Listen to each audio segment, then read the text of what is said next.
The views and opinions expressed in this program are those of the speakers and do not necessarily reflect the views or positions of Bayanihan Broadcast Media and the management. Bayanihan Balitang Bayan. Magandang araw sa ngalan ni na CIA Bayanihan Chairman Efren Ramburafanan Sr. at ni VP for Media Affairs Benny Malikdem. Ako po si Brian De Paz at ito ang Bayanihan Balitang Bayan. Sa ulo ng mga balita, Bayanihan Balitang Bayan. Barangay Chairman at isang kagawad sa Davao City sinampahan ng criminal at administrative charges sa Ombudsman dahil sa binawasan umano ang cash assistance ng benepisyaryong buntis. Bayanihan Balitang Bayan. Dating police sharpshooter at retired Judge Jaime Santiago itinalagang bagong direktor ng National Bureau of Investigation. Bayanihan Balitang Bayan. Balasahan sa 7 opisyal ng pambansang pulisya ipinatupad ni PNP Chief Police General Romel Francisco Marbil. Dating QCPD Chief Brigadier General Nicolas Torre III itinalagang bagong hepe ng Davao Region. Bayanihan Balitang Bayan. At liderato ng Senado at Kamara magtutulungan sa pagpapasa ng pro-people measures ng administrasyon. Bayanihan Balitang Bayan. At sa detalye ng mga balita, sinampahan ng criminal and administrative charges nitong Huwebes sa Ombudsman ng Department of Social Welfare and Development o DSWD Field Office 11 ang barangay chairman at isang kagawad sa Davao City.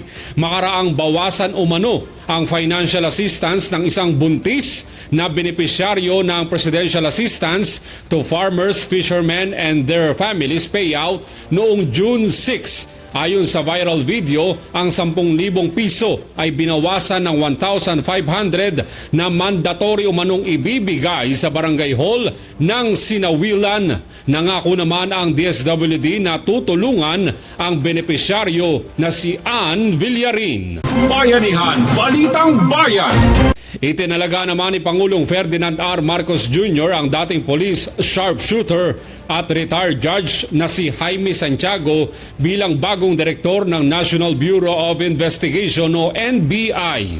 Pinangunahan ni Executive Secretary Lucas Berzamin ang panunumpa sa tungkulin ni Santiago. Nagsilbi noon si Santiago bilang active executive presiding judge ng Regional Trial Court sa Maynila at Tagaytay at dating Metropolitan Trial Court Judge sa lungsod ng Maynila si Santiago. Siya rin ay naging Assistant City Prosecutor ng DOJ Office of the City Prosecutor mula 2003 hanggang December 2006. Bayanihan Balitang Bayan. Nagpatupad naman ng balasahan sa 7 opisyal ng pambansang pulisya si Police General Romel Marbil na epektibo ngayong June 14 kung saan kabilang sa inilipat ng pwesto sina Police Regional Office 11 o Davao Region Chief Brigadier General Aligre Martinez, Directorate for Operations Chief Police Major General Ronald Oliver Lee at Police Colonel Edwin Portento ng Intelligence Group sa Personnel Holding and Accounting Unit ng Directorate for Personnel and Records Management o DPRM. Si Brigadier General Nicolas Torre III mula sa PNP Communications and Electronic Service ang bagong hepe ng Davao Region, habang si Brigadier General Nicolas Salvador ang bagong hepe ng Directorate for Operations. Si Brigadier General Lex Efraim Gurat naman mula sa NCRPO ang inilagay bilang bagong DPL Chief. At si Brigadier General John Chua mula sa Area Police Commander Visayas ang inilagay sa naturang Police Training Institute. Bayanihan Balitang Bayan. Tiniyak naman ng liderato ng Senado at Kamara na isusulong ang mga pro-people measures ng Marcos administration. Ayon kay House Speaker Martin Romualdez, nagpulong sila ni Senate President Chis Escudero nitong June 12 hinggil sa pagpapatibay ng komunikasyon at relasyon ng dalawang kapulungan ng Kongreso. Asahan niya na ang nagkakaisang Kongreso ay handa at buo ang suporta sa priority measure ng national government. Bayanihan Balitang Bayan. Kinumpirma naman ng Department of Migrant Workers o DMW na 3 OFW ang nasawi sa naganap na sunog sa Kuwait noong June 12. Para sa update, panoorin po natin si DMW Secretary Hans Leo Kakdak sa kanyang isinagawang press conference. It's a coastal portion of Kuwait City, no, southern Kuwait City. And nagkasunog nga doon ng wee hours in the morning of June 12.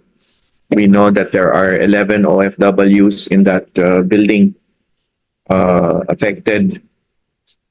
And of the 11, 6 are safe. Of the 6, one of those was formerly hospitalized but is out of hospital. So, 6 silang safe. And 2 are still being monitored sa intensive care unit. And we're thankful. I'm in OWA now, so we're thankful to Administrator Arnel Ignacio and Labor Attaché Manny De Maano and his team of welfare officers there. Also, OWA welfare officers, the Admin Arnel, who are monitoring the situation, especially with respect to the 2 in ICU. So, pagdasal po natin, they're in critical condition. And there are 3 in the forensics department, forensics authority with the forensics authorities in Kuwait. Nadalaw na rin sila. Samantala, dumako naman tayo sa mga balitang bayan ng ating correspondents. Bayanihan, Balitang Bayan. Ika-18 Lechon Festival sa Baroy, Lanao del Norte, matagumpay na ipinagdiwang. Ito ang Balitang Bayan ni Armelin Moreno. Narito ang mga kabayanihan sa pamamahayag. Bilang bahagi sa pagunita ng ika-75 araw ng Baroy, masaya at matagumpay na ipinagdiriwang ang ika-18 Lechon Festival sa bayan ng Baroy, Lanao del Norte. Nagtagisan sa paggawa ng malinamnam at malutong na balat ng lechon baboy ang 23 barangay sa naturang bayan. Itinanghal bilang Grand Champion ang Barangay Mananaw na kung saan nakatanggap ito ng 20,000 halaga na premyo. Nasungkit din ito ang 2 minor awards na Best Booth Design at Best Physical Arrangement. Sa panayam ni Baroy Mayor Grilina C. Mantuhak Lim, sinabi niya na the best talaga ang lechon baboy sa kanilang bayan. Ibinahagi rin ni Mayora na naging simbolo ng kanilang pagkakaisa ang pagdiriwang ng Lechon Festival sa Baroy. Samantala, nakuha naman ng Barangay Dalama ang first runner-up sa naturang kompetisyon at sinundan ng Barangay Poblasyon bilang second runner-up. Para sa BBB, Bayanihan Balitang Bayan, Armelin Ramos Moreno mula sa Lanao del Norte, reporting. Lokal na pamahalaan ng Camarines Norte pinangunahan ang kasalang bayan. Tunghayan natin ang Balitang Bayan ni June Villaraza. Narito ang mga kabayanihan sa pamamahayag. Sa gitna ng mga pagsubok at hamon sa buhay, patuloy pa rin ang katatagan at pagmamahala ng mga magkasintahan sa kanilang naging pagsasama. Nagsilbing inspirasyon at pagkakataon ang kasalang bayan na itinaguyod ni Gobdong Padilla para sa mga Kamnortenyo. Nitong ika-12 ng Hunyo 2024, naganap ang kasalang bayan St. Jean de Parish sa Dait, Camarines Norte sa pangunguna ni Reverend Father Joel Villanea na siyang nagisilbing solemnizing officer kung saan inilahad ng 40 paris ang kanilang pangakong wagas at walang hangganang pagmamahal sa harap ng Diyos at ng kanilang mga mahal sa buhay. Isang masayang pagdiriwang ang naganap sa lugar na puno ng pag-asa para sa lahat ng paris na sumumpa ng kanilang pagmamahalan. Ang pagtitipon na ito ay hindi lamang nagbigay daan sa legal na pag-iisang dibdib ng bawat paris, ngunit nagbigay din ito ng pagkakataon para sa kanilang mga pamilya at kaibigan na may pahayag ang kanilang suporta at pagmamahal sa mga bagong kasal. Isang malaking karangalan tagumpay para kay Goba Padilla ang maging bahagi ng kasalang bayang ito sa pamagitan ng kanyang advokasya sa pagtutulungan at pagbibigayan nagkaroon ng pagkakataon ng mga magkaparis na magpakasal sa paraang magaan at walang abala. Sa uli, ang kasalang bayan na ito ay hindi lamang simpleng pagtitipon ng mga pinag-isang dibdib, kundi isang patunay na kahit anong pagsubok ang dumating sa pamagitan ng tunay na pagmamahal at pagkakaisa ay kayang lampasan. Ang kasalang bayan ay nagbigay diwa at sigla sa lahat ng mag-asawa at nagpapatunay ng pagmamahal ay tunay na may kakayanan na magbago ng buhay patungo sa mas maganda at mas makabuluhan na kinabukasan. Para sa BBB, Bayanihan Balitang Bayan, Pastor June Villaraza mula sa lalawigan ng Camarines Norte, reporting. Nanawagan naman ang isang residente sa barangay Pasong Tamo, Tandang Sora, Quezon City na solusyonan ng kanilang barangay ang isyu ng umano'y hindi pagbabayad ng nawasa ng ilang residente sa kanilang lugar. May balitang bayan si Fritz Galletes. Narito ang mga kabayanihan sa pamamahayag. Meron po tayong nakapanayam sa ngayon dito po sa Barangay Pasong Tamo, Tandang Sora, Quezon City. At ito po ay ating pong nakausap nung Hunyo 12, 2024 ng alauna ng hapon pagkatapos po ng ating pong event doon sa Rizal Park, doon sa sinasabi pong Independence Day. At ating pong nakausap sa ngayon si Domingo Bourbon na isa po siyang miyembro ng Citizens Information and Assistance. At meron po siyang concern doon sa kanyang barangay dahil ito pong mga kapitbahay niya ay hindi po nagbabayad ng nawasa sa kanilang lugar. At meron po tayo nakapanayam sa ngayon na 22 years na lupon po ito, pero nandoon yung kanyang gustong makausap, ito pong kapitan, pero ay sinasabi po nila na talagang abala po siya sa kanyang ginagawa. Mula sa National Capital Region, CIA-BBM Bayanihan Balitang Bayan, Fritz Galletes, reporting. Tropa Camarines Norte Agriculture Cooperative nagdaos ng pre-membership education seminar. Alamin natin ang balitang bayan ni Marjorie Mariano. Narito ang mga kabayanihan sa pamamahayag.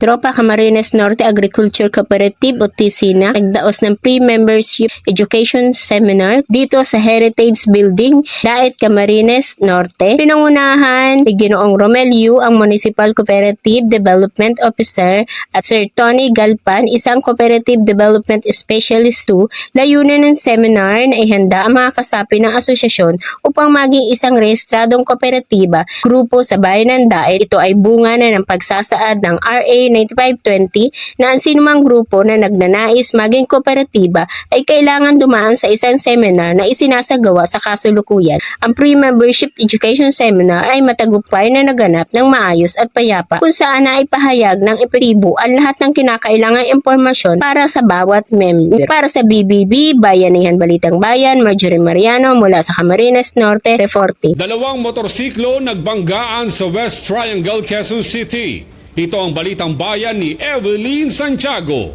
Narito ang mga kabayanihan sa pamamahayag. Nagkabanggaan ang dalawang riders pero okay naman, walang nasaktan sa kanilang dalawa. Parehong riders po ito. Nandito ako sa panulukan ng Quezon Port West Triangle ito. Kaya inaayos na ng ating kapulisan. Pulis Masambong ito at Presinto 2. Dito lamang sa Quezon City. Wala pa rin dito sa Quezon City, Lee Santiago para sa Bayanihan Broadcast Media. Pasig City LGU, pinangunahan ang turnover ceremony ng mga utility vehicles para sa mga barangay. Narito ang balitang bayan ni Eleanor Oberio. Narito ang mga kabayanihan sa pamamahayag. Sa patuloy na pagsusumikap ng pamahalaang lungsod ng Pasig na palakasin ang kakayahan ng mga barangay, isang turnover ceremony ng utility vehicles ang ginanap noong ika-9 ng Hunyo 2024. Ang mga sasakyang ito na may halagang humigit kumulang 1 milyong piso bawat isa ay tugon sa mga kahilingan ng 30 barangay sa Pasig City na karamihan di umano sa kanilang mga sasakyan ay luma at sira-sira na. Ang mga sasakyang na turnover ay Mitsubishi L300FB type na may dual aircon at pinapatakbo ng isang MT Euro 4 diesel engine. Sa kanilang mga pahayag, pinaalalahanan ni Vice Mayor Dodot Jaworski at Mayor Vico Soto ang mga barangay officials na pangalagaan ng mga utility vehicles lalo na at galing ito sa mga buwis ng mga mamamayan. Nagkaroon din ng pagbabasbas sa mga utility vehicles bago opisyal na nagkaroon ng pagbibigay ng mga susi at deeds of donation sa mga barangay officials ng Pasig City. Para sa Bayanihan Balitang Bayan, Eleanor Oberio, Pasig City, reporting. At yan ang mga balita sa oras na ito sa ngalan ng lahat ng bumubuo ng CIA Bayanihan at Bayanihan Broadcast Media. Ako po si Brian De Paz. Ito ang Bayanihan Balitang Bayan.